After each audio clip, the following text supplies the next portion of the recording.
esta distância, como perguntar se há haver uma relação integrada.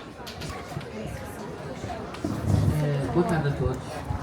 Em primeiro lugar, queria agradecer a vossa presença e agradecer a presença destes meus dois autores, um que produz bastante mais do que outro, aliás, como podem ver, o Bernardo Pires de Lima, que atualmente está na Europa. Não, sim, mas está está na Europa a assessorar o António Costa. E o Daniel Oliveira, que sempre foi,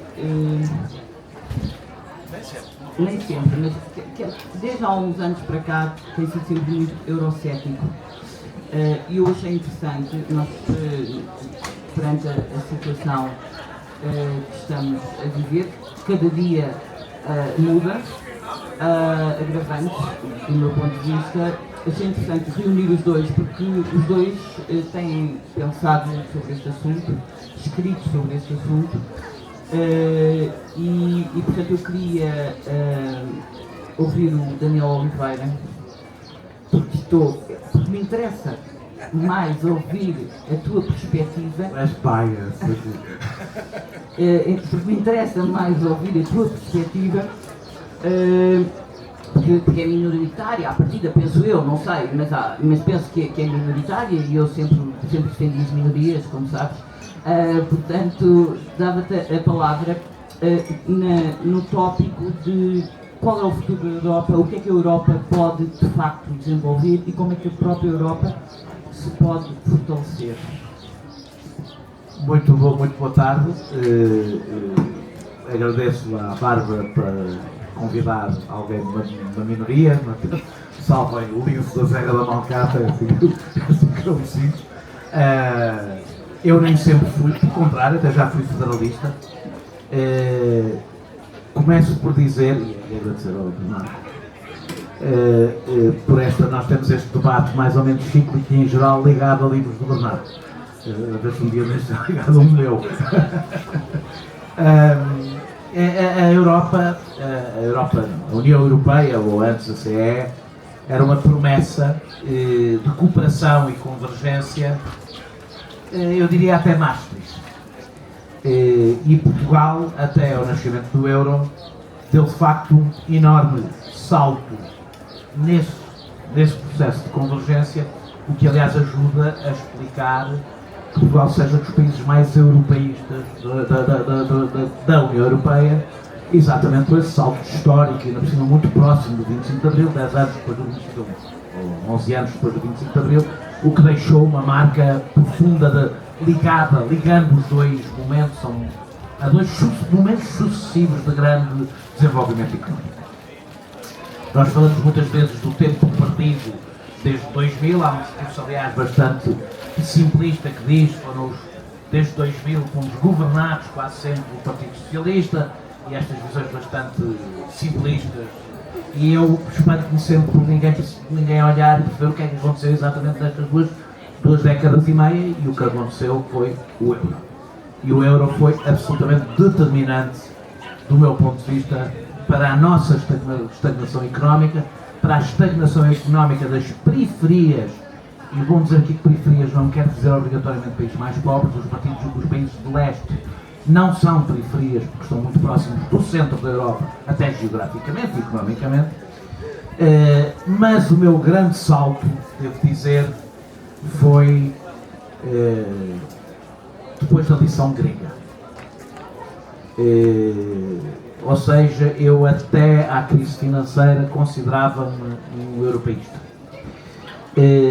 Acho que quando eu falo da lição grega também podia ser a portuguesa, mas na Grécia atingiu níveis de sadismo especiais. E ficou para mim claro que a solidariedade, que há uma completa ausência de solidariedade europeia, a não ser que a Alemanha e a França estejam em risco.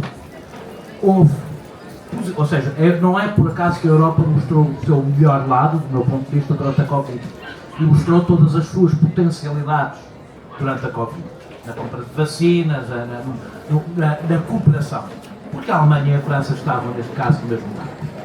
basta a Alemanha e a França não estarem neste barco, e quando digo a Alemanha e a França já estou a ser simpático para a França, para que tudo que justifica a construção europeia desapareça. E eu acho que em 2009, 2011 a 2014, até a Draghi ter dito que salvaria o euro a qualquer custo, e os problemas terem, de facto, bastava uma frase, não precisava sequer de mais, bastava uma frase. E percebemos nessa altura, digo eu, que não havia um projeto comunitário, há um projeto de hegemonia económica e política, que passa, um projeto que permitiu a vários países que não apenas a Alemanha, por exemplo a Holanda também, conseguirem acumular excedentes comerciais sem que isso tivesse qualquer efeito, conseguiram milagres que não existem na economia, sem que isso tivesse qualquer efeito monetário, é uma impossibilidade económica que só é possível por via da desigualdade interna dentro da União Europeia, ou seja, esses déficits, esses excedentes comerciais são pagos pelos outros países da União Europeia, pelos países periféricos, e ficou claro que o projeto europeu é um projeto extenso de expansão de um mercado interno assimétrico, que correspondeu também a uma concentração económica e comercial. Por exemplo, podemos dar dois exemplos, companhias aéreas ou na banca, por exemplo. Ou seja, que há um processo de concentração comercial em que os interesses nacionais continuaram intactos, mantêm-se, mas os países do setor da Europa, especialmente a Alemanha, mas não só, e até do ponto de vista regional, no caso da banca, por exemplo, de Espanha, vão concentrando numa lógica de construção de maiores empresas europeias, os países mais pequenos e periféricos perdem qualquer capacidade económica. E isso, no entanto, esse processo de concentração, há um processo eu estou a falar desde o nascimento do euro, um processo de divergência económica que contrasta com o processo de convergência económica que tivemos até hoje. Isso não é compensado por uma proteção, como vimos na crise financeira.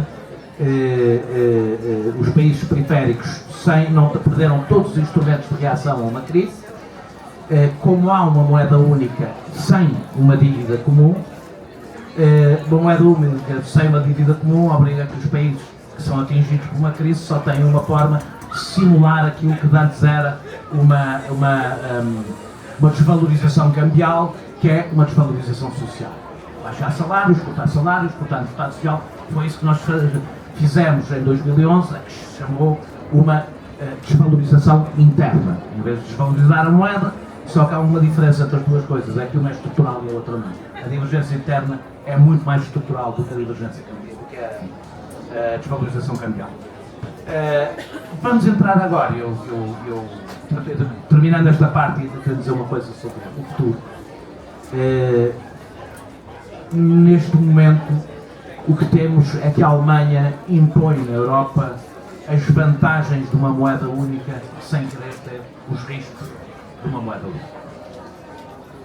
Vamos passar para uma nova fase que, do meu ponto de vista, acentua tudo isto que eu tenho estado a falar, que é a fase do projeto militar europeu. E eu quero já esclarecer que eu não estou a falar do exército europeu, que é uma coisa que eu nem sequer sei o que é, nem consigo imaginar o que seja. A União Europeia não tem nenhum instrumento político para nos passar sequer pela cabeça poder ter um exército comum. Segundo, eu sou a favor de uma cooperação militar europeia, sou a favor de que a cooperação militar europeia se faça fora do enquadramento da Europa, da União Europeia. Acho perigoso acrescentar a todos os problemas que a União Europeia tem a vertente militar, que levanta questões ainda mais complicadas de soberania, de partilha, de comando, quem é que obedece no exército europeu? Que estrutura política existe na União Europeia para pensarmos que é nos riscos que era ter um exército como o europeu? Mas eu defendo uma cooperação europeia. Se quiserem, para simplificar, a NATO não precisa ter um exército comum, não tem. Portanto, eu defendo, se quiserem, uma NATO europeia que não tem que ter todos os países europeus, não deve ter os países, por exemplo, vou imaginar, por exemplo, a Hungria, países que não partilham os interesses estratégicos da Europa, e pode ter países que não são da União Europeia, como a Noruega, como o Reino Unido, como portanto, países que não sendo da União Europeia partilham, quando mais não seja, as preocupações geográficas e, do meu ponto de vista, não deve ser os Estados Unidos, porque os interesses da União Europeia, da Europa e dos Estados Unidos não são neste momento não serem convergentes. São, do meu ponto de vista, profundamente divergentes, ou pelo menos deveriam ser. Qual é a minha preocupação? Quando eu estou a falar da estratégia militar, estou a falar de outra coisa, estou a falar, já nem digo do delírio dos 5% de despesa militar, é um delírio. 5% de despesa militar, a Europa não precisa de 5% de despesa militar. Em nenhuma, olhando por nenhum critério, a Europa, a Rússia não tem 5%, não tinha antes da guerra, pelo menos 5%, agora é capaz de ter durante o período da guerra, mas antes da guerra não tinha 5% militar e não é propriamente uma democracia. Esta nova fase, do meu ponto de vista, para já tem uma característica, ao contrário da crise financeira, já se percebeu que o esforço não vai ser partilhado conforme a exposição ao risco. Ou seja, desta vez, os que não correm menos riscos, como Portugal, terão que acompanhar os países do centro da Europa que correm mais risco. Portanto, isto é sempre também um esforço assimétrico conforme a exposição e o poder político de cada um. Mas terá, de um ponto de vista, três consequências. Uma é a concentração económica. A ideia de um keynesianismo militar é completamente absurda. Por duas razões. Primeiro, a indústria militar é uma indústria de ponta, com players instalados e de altíssimo desenvolvimento tecnológico, onde quem já está é quem domina. Portanto, compraremos armas ao desenvolvimento tecnológico, à Alemanha, à França e depois talvez ao Reino Unido, antes aliás, ao Reino Unido e aos Estados Unidos. Mas haverá dentro da Europa os dois grandes vencedores desta aposta do ponto de vista económico serão mais uma vez a Alemanha e a França. Depois, porque a característica da indústria militar é que para continuar a funcionar tem que escoar. E para escoar tem que ter guerras. Ou seja, uma das razões porque o complexo militar americano precisa de guerras é porque é a única forma de continuar a ser um motor económico. E, portanto, é, do meu ponto de vista, uma aposta errada. Segunda consequência que terá uma divergência, uma maior divergência económica e social na Europa. Os países que ainda precisam de consolidar o seu Estado Social e precisam de apostar em setor social, os seus países mais atrasados vão ser obrigados a dirigir o seu investimento para uma área menos prioritária e comprando, mais uma vez, armamento aos países mais desenvolvidos da Europa. E, por fim, uma desistência do modelo social europeu, porque o dinheiro não dá para tudo. E, portanto, se nós neste momento já temos um problema grave de sustentabilidade do Estado Social, se o nosso aumento da despesa militar aumenta, é evidente que isso será esse o efeito num momento político, aliás, onde tudo está em condições para dar esse passo. E o efeito político dessa desistência será dar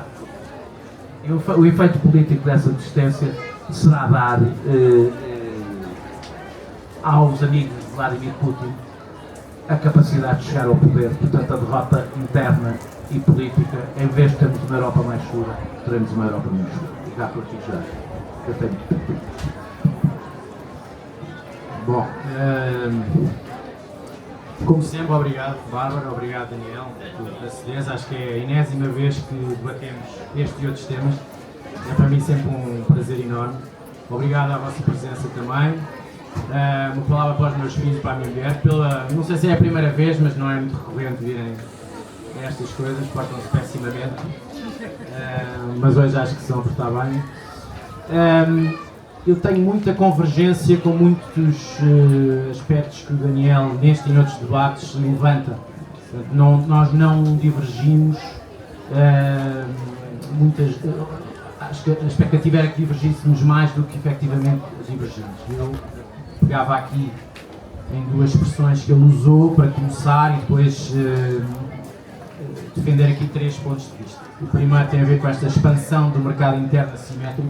Acho que isto é a história da integração europeia, é uma tentativa, a meu ver, feliz, mas com muitos percalços, muitos erros de percurso, e acontecerão muito mais à medida que passarmos de 27 para 36 Estados-membros.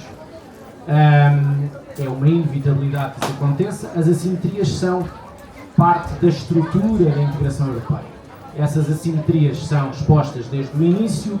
Há quem tenha ficado destruído, há quem não tenha ficado tão destruído, há quem esteja numa posição mais favorável para recuperar de uma pandemia, há aqueles que estão mais atrasados, há aqueles que se ajustaram mais facilmente à moeda única, há aqueles que não se ajustaram, há aqueles que estão na linha da frente do mercado de defesa e, portanto, têm uma credibilidade, um posicionamento, uma forma de atuar no plano interno e no plano externo que a defesa dá força à diplomacia, ao contrário do que se pensa. Podemos depois debater como é que se faz a operacionalização digamos, de uma comunitarização do mercado da defesa, partindo sempre de um pressuposto que há sempre quem já esteja mais avançado, quem tenha tecnologia mais avançada, quem tenha as indústrias mais avançadas. Eu acho que é sempre esse o debate na Europa e, portanto, as minhas expectativas estão sempre ajustadas à realidade. Eu nunca tenho mais do que aquilo que a história europeia me oferece e também não peço muito mais, a não ser que tenhamos em atenção a linha do tempo. A linha do tempo é, a meu ver, uma linha que progressivamente transformou um continente desastroso por culpa própria, por culpa de terceiros, em guerras sucessivas ao longo de séculos, numa estabilização, pelo menos, de relacionamento entre os próprios. Já não é mau. Acho que isso é um raciocínio que nós devemos ter sempre em conta. A linha do tempo, os últimos anos, como fomos felizes na acomodação destes interesses assimétricos no mercado interno, que é um mercado claramente assimétrico. As economias são diferentes, são de tamanhos diferentes, são de pujanças industriais diferentes, mas há sempre uma tentativa, mais ou menos feliz no tempo, de diluir essas assimetrias. A moeda única é também, a meu ver, uma arquitetura mal desenhada de início e nós ainda estamos a tentar redesenhar ou corrigir esse mau desenho. Levamos 20 anos desde o diagnóstico feito até concretizar os erros. No entretanto, há dezenas de eventos que pressionam a estabilidade do euro, que condicionam as solidariedades dentro da moeda única. Também é preciso dizer que há muitos países da União Europeia que não estão no euro, a Polónia é um deles, e tem outro tipo de mecanismos nacionais para sobreviver e diluir a força que os maiores têm quando, digamos, dão alguma força às diretrizes dentro da moeda única, como é o caso da França e da Alemanha. Depois, para além desta gestão permanente das assimetrias internas na Europa, acho que há uma avaliação permanente também daquilo que são os riscos menores. Nós nunca temos situações ótimas, de longe. Nunca temos situações em que controlamos o rumo dos acontecimentos. A política internacional é isto, é uma gestão permanente do incerto, é uma gestão permanente daquilo que outros decidem em função da forma como olham para nós. Esta percepção é importante. A percepção ao longo dos últimos anos, digamos, dos últimos 20 anos, é que nós somos mais frágeis para tomar decisões com impacto mundial porque estamos reféns do que se decide em Washington, do que se decide em Pequim ou do que se decide em Moscou. Isto é uma realidade. Acordamos tarde, fazemos milhares de diagnósticos perfeitos no papel e depois não conseguimos as convergências necessárias para, a tempo e horas, dar respostas. Parte dessas respostas tem a ver com a nossa força comercial, ela é visível, ela é considerada pelo resto do mundo e ela é apetecível. O que quer dizer com isto? A minha experiência mais recente diz-me que o apetite por fechar acordos negociais no comércio com a Europa é enorme. Todas as regiões do mundo. Porque oferece regras, porque oferece estabilidade, porque oferece um mercado interno interessante, porque tem alguma capacidade para... tem também interesse nas importações desses mercados e, portanto, há aqui uma situação dos dois lados que podem... uma win-win situation. O fator Trump aqui ajuda um bocadinho, porque o fator Trump é tão disruptivo que toda a gente no resto do mundo tenta diversificar as suas relações económicas, olha para os Estados Unidos sem confiança nenhuma e depois vai encontrando nas regiões ou bilateralmente parceiros mais ou menos estáveis, mais ou menos confiáveis. A União Europeia é um deles, claramente. É um deles para a Ásia Central, é um deles para a ASEAN, é um deles para a União Africana, é um deles para a América Latina. Podemos depois dizer que se concretizamos isto melhor ou pior no campo do Mercosul, ou nos detalhes da agricultura, ou da defesa do consumidor, isso já são detalhes, mas no plano macro, o apetite por estabelecer relações de proximidade no comércio, na dimensão financeira, e eu acho que no futuro também na dimensão da defesa, é grande em relação à Europa. O que eu tenho observado é, se quisermos pôr isto de 0 a 100, 80% dos contactos que são estabelecidos na Europa vêm de fora para dentro do que de dentro para fora. Isso para mim foi um dado novo. Ou seja, reverte um bocadinho a ideia de desinteresse global por nós. Agora, nós não temos muito amor próprio. Não temos muito amor próprio, não sabemos vender os lados onde somos relativamente interessantes. O comércio é um deles. A capacidade de investir fora, porque há muito dinheiro, de facto. Investir fora com accountability, com critério, também não sabemos vender muito bem isso. Isso é uma das questões. Depois, essa avaliação dos riscos menores tem a ver com aquilo que os eventos permitem que nós tenhamos mais ou menos margem de manobra. Um risco grande, a Rússia. Bom, nós respondemos em função dos acontecimentos. Respondemos tardiamente, não soubemos precaver-nos coletivamente, houve assimetrias na resposta, o leste responde de uma maneira, o ocidente responde de outra. Ficamos mais débeis em função daquilo que são as diretrizes americanas, é um facto. Depois a Rússia se cola mais à China, não conseguimos perceber a dinâmica, já porque conhecemos mal a China, depois há muitas perspectivas sobre a China na Europa, não há convergência de uma política comum, ainda estamos nessa, e depois somos atropelados pela versão americana, constantemente, porque nós andamos sempre numa avaliação de risco e numa avaliação de assimetrias. Eu acho que, apesar disto tudo, nos temos safado bem com as imperfeições que temos, e é preciso aceitar que somos imperfeitos, e dentro desta imperfeição é preciso também aceitar que não temos nenhum modelo equivalente no resto do mundo. Nós temos sempre a meio caminho de qualquer coisa.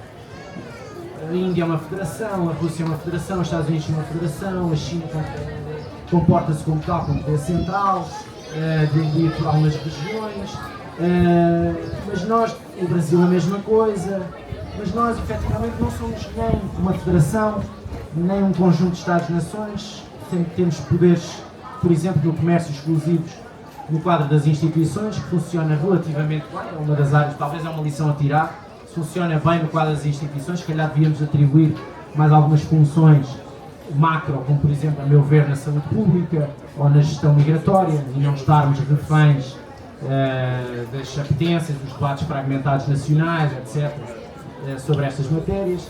Mas isso é a minha predisposição, chamei-me federalista, não me interessa agora propriamente o conceito. O que me interessa é como é que se resolve os problemas dos cidadãos. A meu ver, a pandemia levantou questões que nós devemos considerar para dar alguns passos no caminho de atribuir mais responsabilidades à União. Por exemplo, saúde pública. Não parece que seja viável enfrentarmos uma nova pandemia e um vírus transnacional com políticas de saúde fragmentadas entre 27 ou entre 36 ou o que seja. Portanto, é preciso partir de um pressuposto muito pragmático. Nós estamos sempre a gerir divergências. Apesar disto tudo, de assimetrias e eventos exteriores. Apesar disto tudo, o meu otimismo entronca mais no resultado. E o resultado até agora tem sido um resultado mais feliz do que eu esperaria. Eu esperaria que tudo isto criasse uma divergência de fundo insanável que desagregasse a União. Não tem acontecido. Apesar da crise do euro que eu partilho na leitura que o Daniel faz, apesar das insuficiências de personalidade política, geopolítica e geoeconómica em relação aos Estados Unidos, à Rússia ou à China. Bom, estão também assimetrias de poder, nós estamos a tentar gerir, estamos a tentar equilibrar. A história mundial é uma história de tentativas de equilíbrios permanentes nas várias dimensões.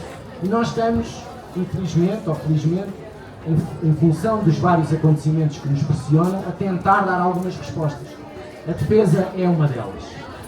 Outra das, um certo mito que gostava de desconstruir tem a ver Já falei aqui da atratividade do resto do mundo sobre nós no plano comercial, falaria também de uma certa atratividade do mundo mais próximo sobre o integrar a própria União. Estamos a falar dos Balcãs, estamos a falar da Ucrânia e da Moldova, estamos a falar da Islândia para o ano com o referendo, estamos a falar da aproximação do Reino Unido, que há um ano e meio, 2 anos não estava sequer no horizonte do então do governo, estamos a falar do Canadá. A região mais próxima tem uma certa atratividade por alguma razão será. Por alguma razão será. Há muitas parcerias a serem montadas, há muitas cimeiras a serem montadas e vão acontecer nos próximos tempos, porque os outros também têm interesse, não é só uma imposição nossa, uma tentativa de chegar a eles também querem chegar a nós. Isso é uma das lições que nós não vendemos bem internamente, não comunicamos bem, não sabemos trabalhar do ponto de vista dos atributos que isso demonstra em relação ao nosso projeto de mundo. Depois tem a ver, o outro aspecto tem a ver com esta conclusão que está nas bocas do mundo, dos analistas, dos mídias, sobre divergências insanáveis na União. Bom, eu vejo à volta da mesa dos 27 muito mais convergências do que divergências. O que eu vejo, e isso também é a minha lente pragmática sobre a história da integração, é a camada nacional, a camada comunicacional dos vários líderes que, por detrás da convergência de facto, vão montar uma suposta divergência nacional para os seus eleitores. Quando saem da mesa do Conselho e vão às suas televisões, aos seus órgãos de comunicação nacionais, fazem uma leitura que eu diria muitas vezes pouco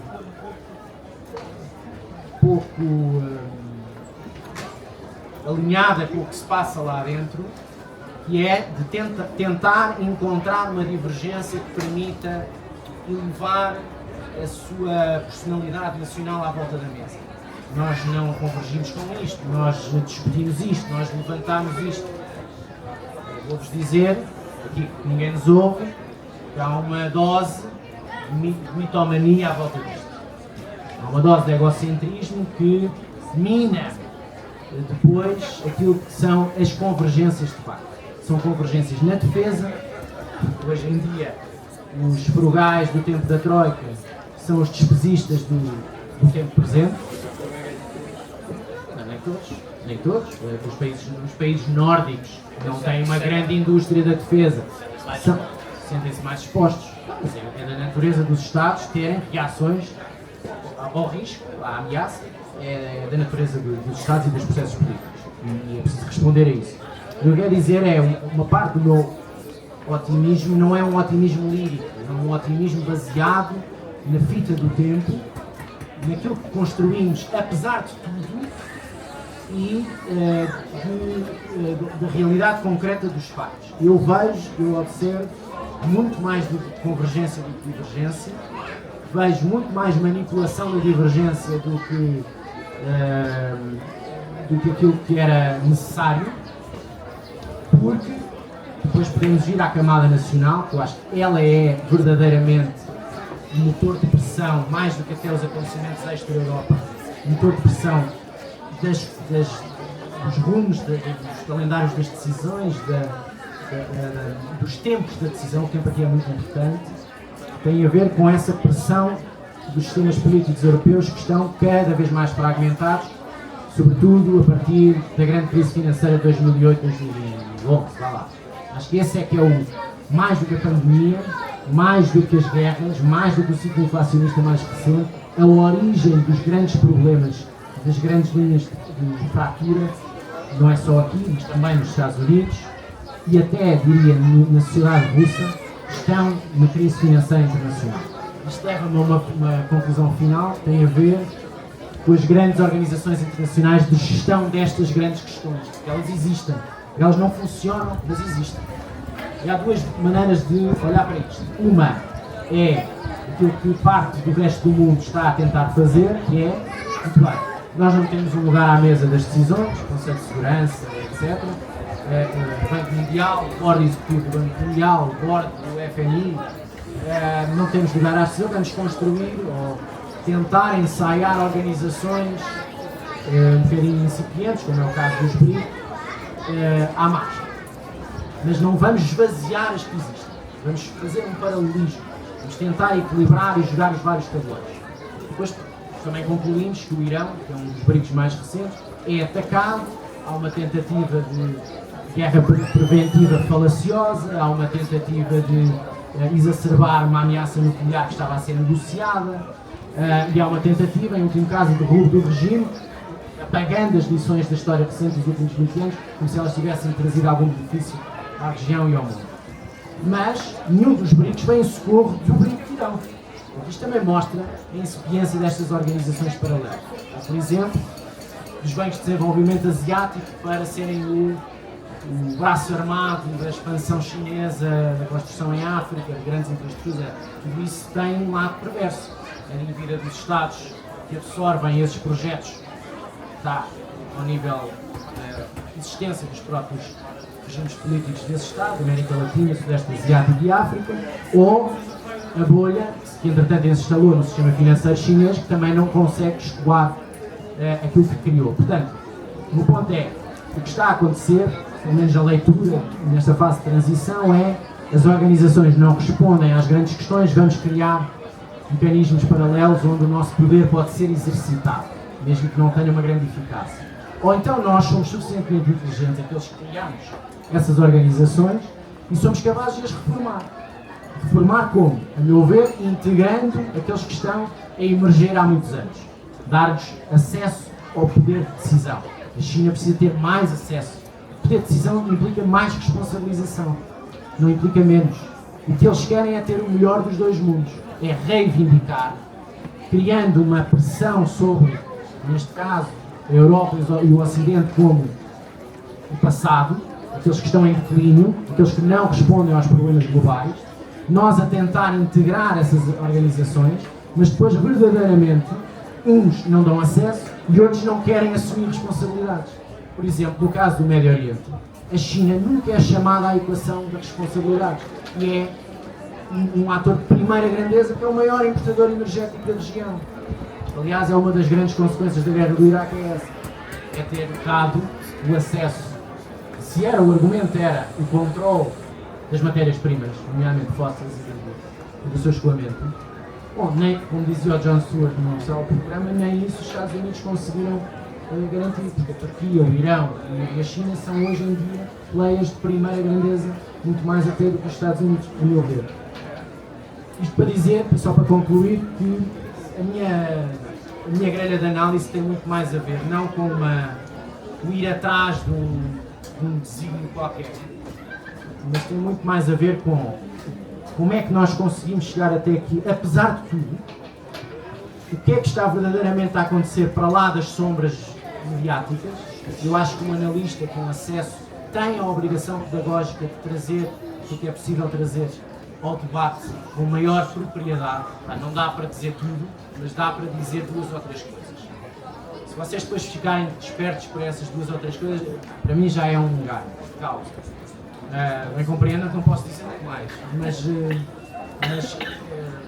tem sempre a ver com uma noção mais realista, mais pragmática sobre as nossas insuficiências e não tanto sobre uma visão ou apocalíptica ou muito colorida.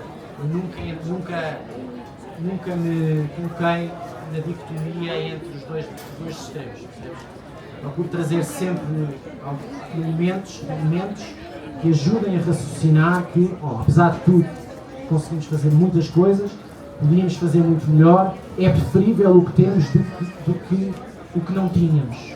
É sempre a minha veia vai lá mais agarrada ao presente. Só para terminar, a minha veia mais idealista tem a ver com a gestão de frustrações permanente, que é a vida política. O que é que se consegue fazer? O que é que se consegue fazer no curto prazo para os cidadãos que os líderes representam? E aí há, de facto, uma frustração sobre a velocidade das coisas. O tempo dos eventos é um tempo avassalador em termos de velocidade, o tempo europeu é um tempo anos 90, princípio do século XXI. Não é possível continuar assim Uma das razões tem a ver com os processos de consenso que estão sempre a tentar ser gerados e é preciso, em algumas matérias, ou atribuir mais funções à União, a meu ver, já disse aqui 2 ou 3, ou agilizar os processos de funcionamento, nomeadamente para maiorias mais ágeis e não por unanimidades. Obrigado. Obrigado, Bernardo. Eu chamo a atenção para os mais recentes livros do Bernardo Lima sobre exatamente a Europa. Portugal na era dos homens fortes tem aqui 3 anos. O Bernardo fala sempre um bocadinho antes, normalmente tem acertado. Não, normalmente acerta. O ano zero da Europa ele escreveu o ano passado. E neste livro, o lado B da Europa, o Bernardo viajou por todas as capitais dos 28 países da União Europeia. Eu acho que eu recomendo estes livros. Há também outro que não está aqui, que foi o primeiro desta série, que se chama Putinlândia, e portanto foi muito antes da guerra da Ucrânia, mas já na guerra da Crimeia, penso eu. O Bernardo já achava que o que vinha dali não seria muito bom. Por outro lado, o Daniel Oliveira escreveu em 2015 a década dos psicopatas. E portanto eu agora quero saber qual será a próxima década, como é que se vai chamar a próxima? Tu estás a brincar e eu tenho pensado nisso porque eu tinha a ideia de publicar de 10 em 10 anos os meus livros de crónicas, porque acho que é a única maneira de fazer uma seleção que permita ter um olhar, ou seja, tirar tudo o que é palha, que é 90% do que uma pessoa escreve. E tenho pensado muito nisso, é a década de quê? E o problema é que fico triste por ter usado o psicopata, porque exagerei. Fiz uma coisa tão bombástica, agora não tenho nada à altura que não seja tão tremendista que ninguém compra o livro.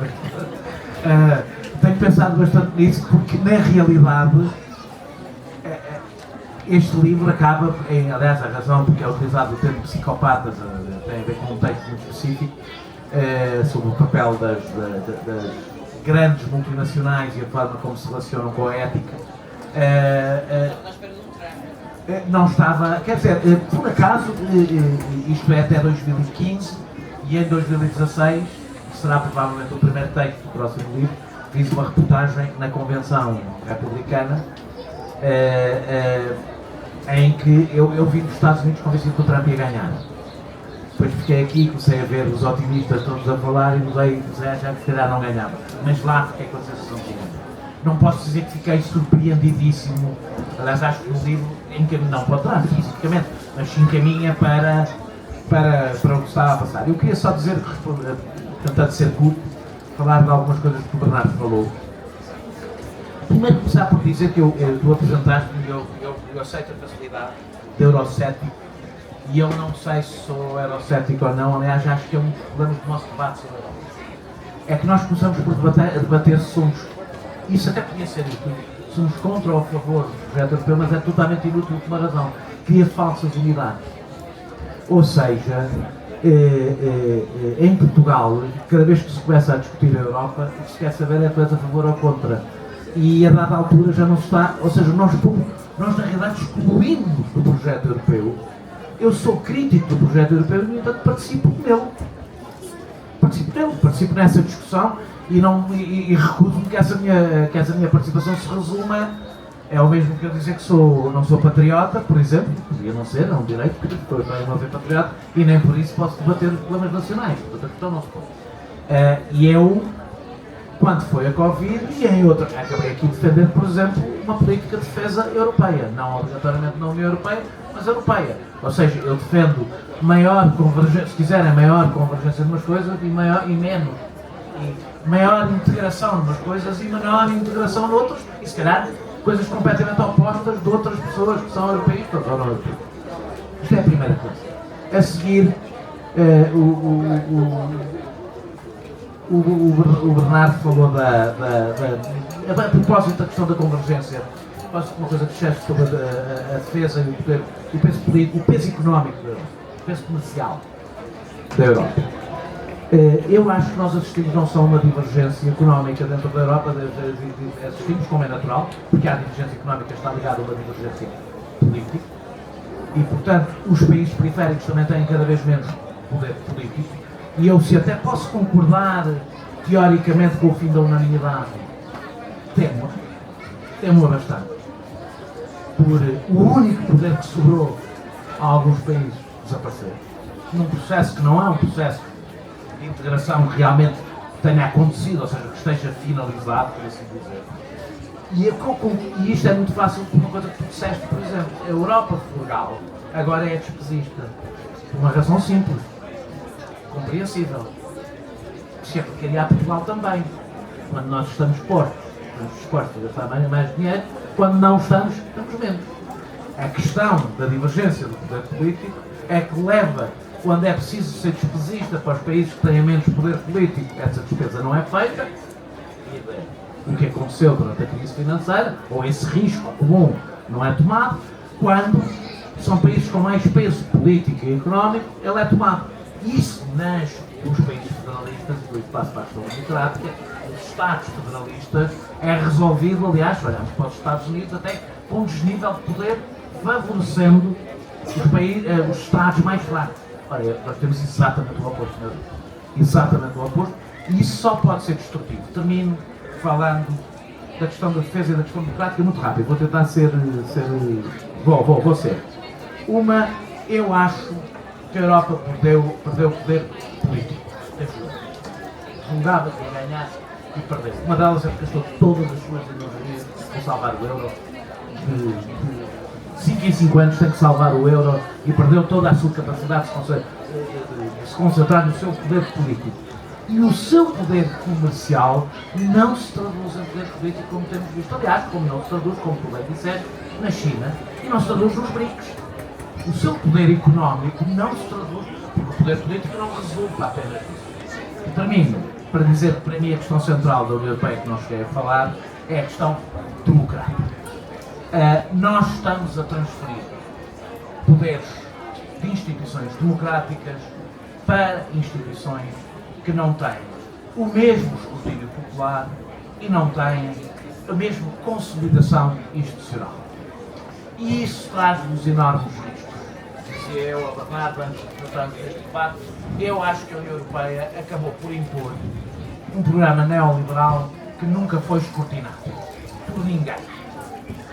E quando a extrema-direita for, ou se a extrema-direita vier a ser, é hegemónica, seja por via dos seus partidos, seja por via da influência da sua agenda nos outros partidos, portanto pode ir como o Partido Conservador até com o Partido Social Democrata dinamarquês, por exemplo, temo que essas mesmas instituições, pouco consolidadas, com pouco escrutínio, com pouco equilíbrio de poderes, tenham a capacidade de impor na União Europeia uma agenda xenófoba, autoritária, para a qual nós não temos instrumentos. Não consigo responder a isto num minuto, mas desafio-te a fazeres um debate connosco, mais alargado, nos jardins da editora, daqui a uns tempos, para podermos continuar isto e, sobretudo, para vos dar voz também a vocês, não é? Exatamente. Acho que merece. Nas comemorações dos 20 anos da editora, estou a trabalhar para fazer uma série de eventos e vou convidar os dois, e aí vamos ter tempo e até se calhar um copo de vinho para oferecer às pessoas. Um barril de cerveja. Muito obrigado. O Daniel e o Bernardo vão estar ali agora no pavilhão da Quinta da China. Se alguém quiser ir falar com eles ou pedir para assinar um livro. Muito obrigado.